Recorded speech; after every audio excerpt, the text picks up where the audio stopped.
Hi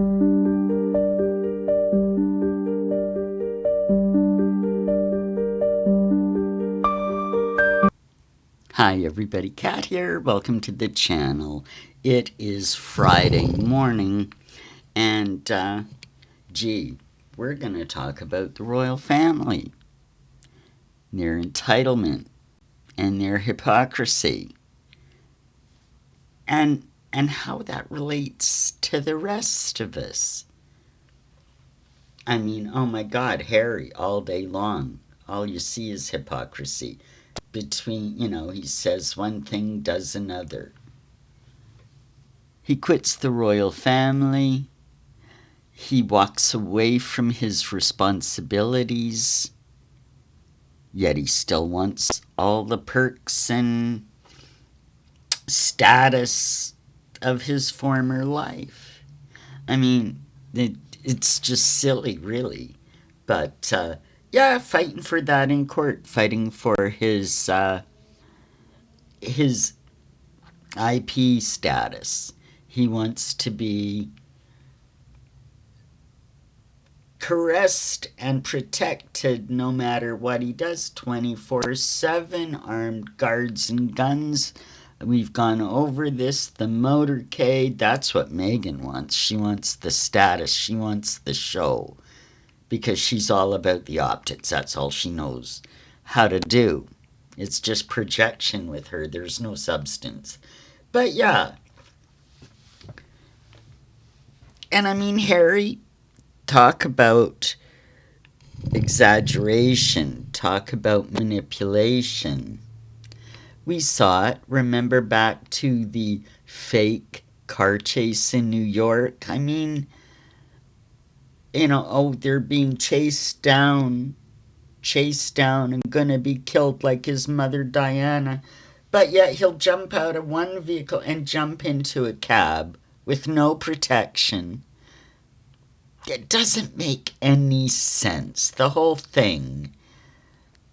Everybody knew it was a setup from day one, and the whole event was discounted by no less than the police chief and the mayor of New York. But here, just the other day, Harry pulls another stunt, and this is even lamer than the first one. Well, he was in court the other day, the second day of his appeal to the Ravik decision to pull his security status, right? And his protection. Well, so this woman jumps up in the middle. She's in the gallery, right? Maybe 40 feet, 50 feet away from him. Not a real threat. What did she do?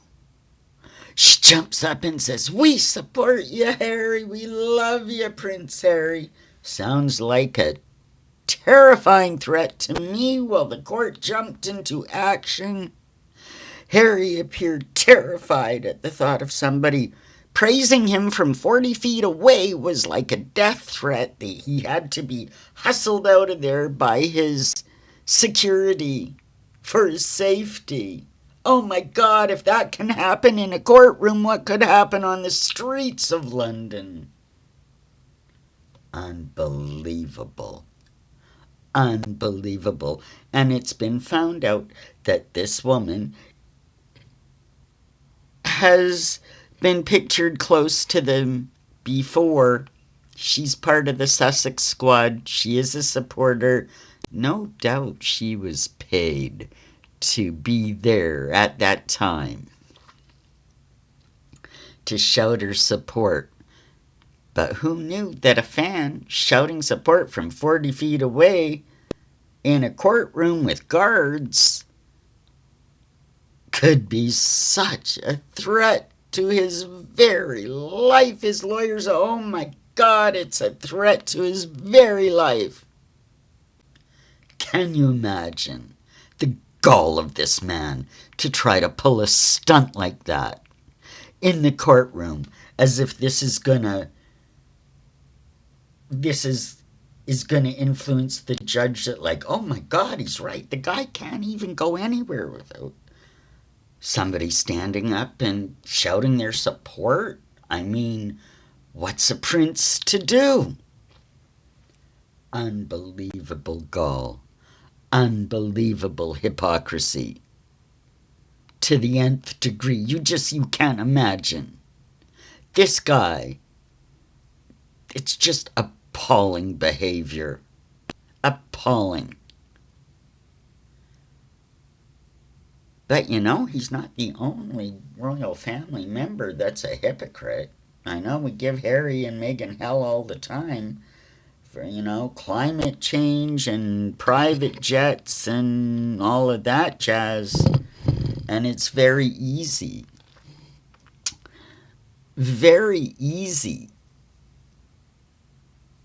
to call him out for it. He's a good little fall guy for all of our anger towards this kind of thing. But, and you may not want to hear this, but the kings know better. None of them. Take, for example, just the last couple of days, the king made a trip to Italy. He and Camilla had a private audience with the Pope. He met with,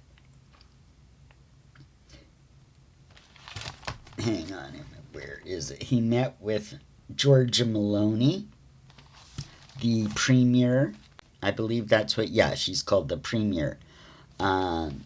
He addressed the Italian parliament in a long rambling speech that kind of covered 1,000 years of shared history between Italy, the Roman Empire, and Britain, and weaved quite a historical story. I read the speech. It was pretty good. Pretty well written. But about 3/4 of the way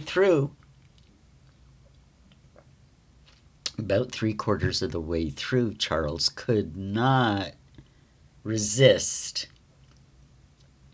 bringing up his mantra of the climate crisis, environmentalism, what we have to do, the world's in a crisis.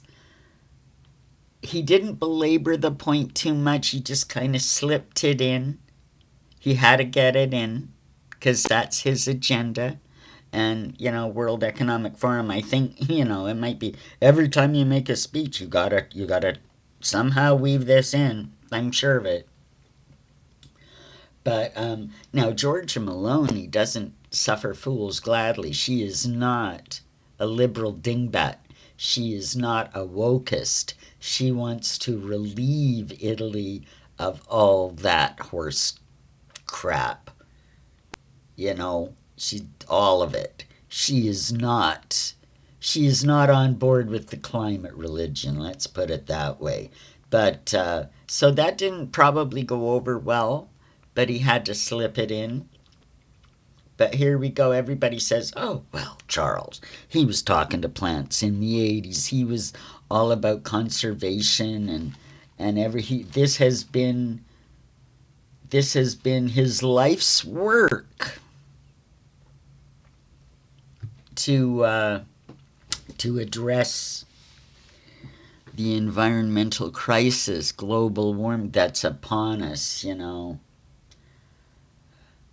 Well, nice work if you can get it. Meanwhile, to fly over to Italy to make a speech about climate crisis, not only, well, he and Camilla, they get an Air Force, a British Air Force jet flies them over. And I know, we've given Harry shit all the time for private flights and all of that.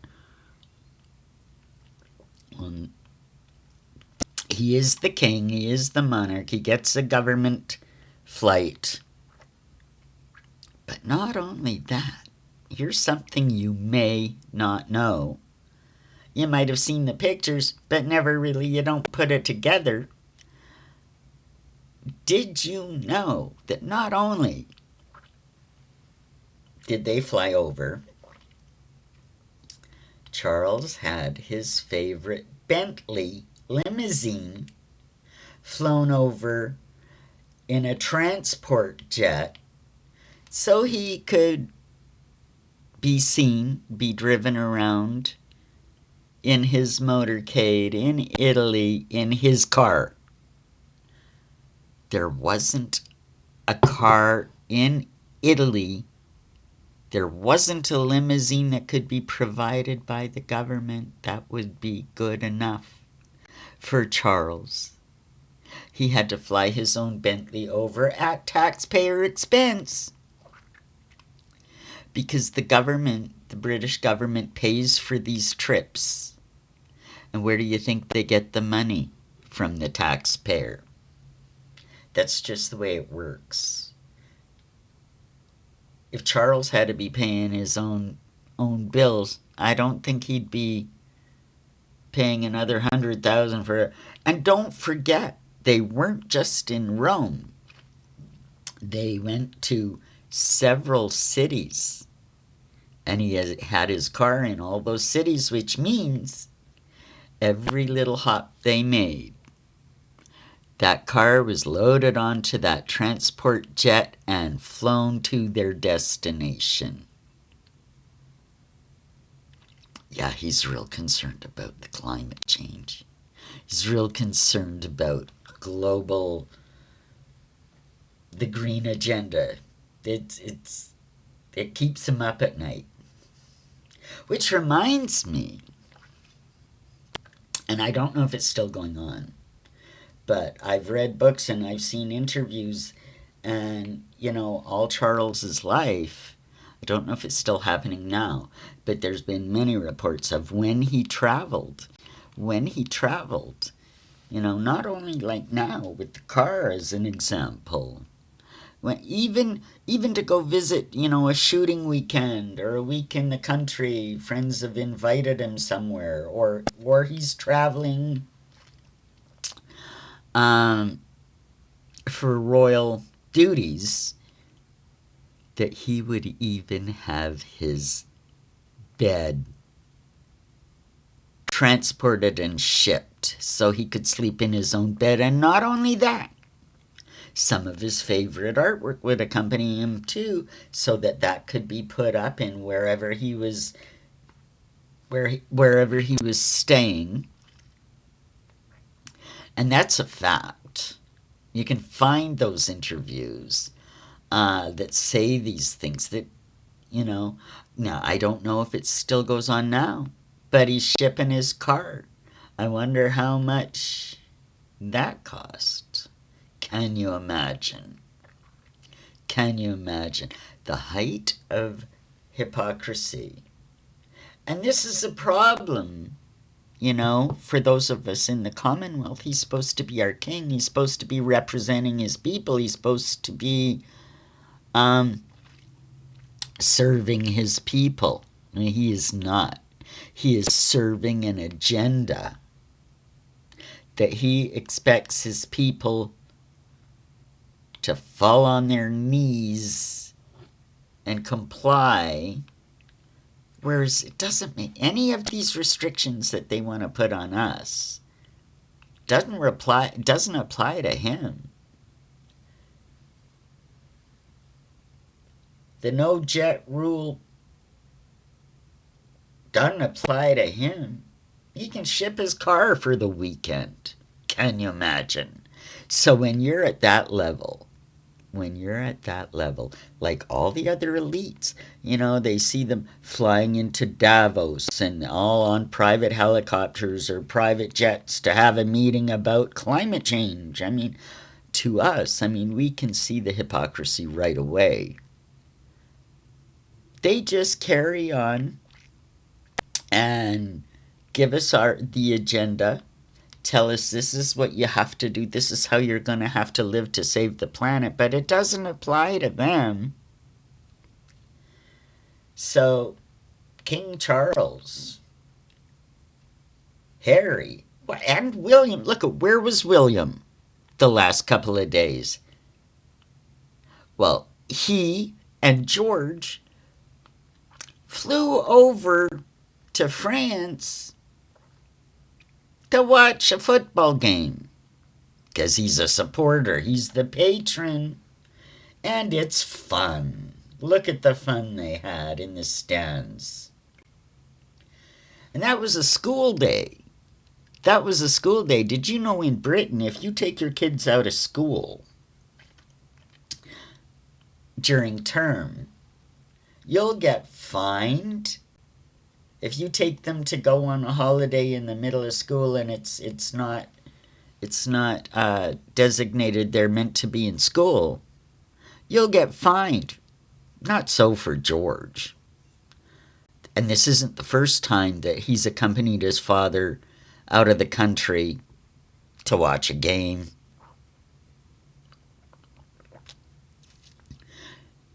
George is what now, 11? A future king. And everybody says, oh, William and Kate, they're doing it right. Their kids are going to grow up more normal than any of the other royal children. I don't think so. An 11-year-old in the middle of school can just fly off with his daddy to another country to watch a football game. How many other kids get to do that? Yeah, he's a normal kid. They're raising him as a normal kid. They're raising him with all the same privilege and all the same hypocrisy and all the same traits that every other royal possesses. You know, the entitlement. It's all there. It's all there. Nothing has changed. No matter how they try to dress it up, nothing has changed. They can make Harry the fall guy, the bad guy. You know, and it's easy.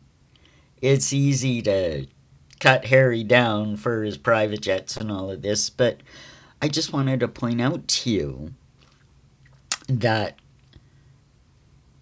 it's not even really a matter of taking sides. They all behave the same way. And that's just a fact, and that's something you gotta understand about the royal family. They're just another elite. That's it.